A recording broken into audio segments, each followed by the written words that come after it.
chosen ones. In the scriptures, it says you are a peculiar person. Don't feel ashamed if somebody call you weird or strange, or you believe in the Lord too much and you're religious. Don't be ashamed of that, because you have to remember the prophets, the disciples, and the kings. They all were considered strange, and they all was alone. They all was loners majority of the time. You guys gotta remember, they wrote these books that they had when they were alone. When they talked to God, they were alone. When they talked to the angels, they were alone. You see what I'm saying? They had stronger relationships with God and the angels more than they did with regular people. Y'all have to understand it. This is some deep information. This is something that a lot of people don't understand, that just because you're alone, that does not mean that it's you. You see, it's God. It's because he chose you to be set apart. He pulled you out of the bunch and set you to the side for him. You see what I'm saying?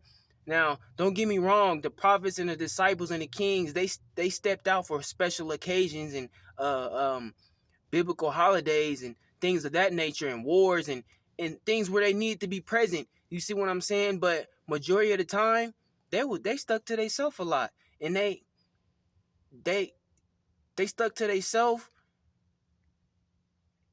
and a lot of people didn't understand them, and they a lot of people feared them.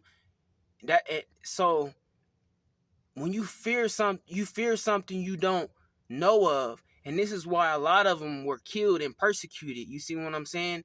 And for the kings, they were treated weird. They were treated bad by people.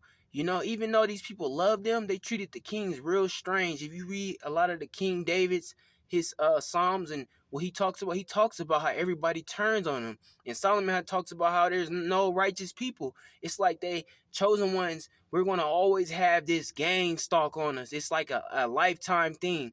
You see what I'm saying? It's very rare that we're going to find a soulmate. It's very rare that we're going to be able to form alliances with a lot of people. It spiritually speaking, you see what I'm saying?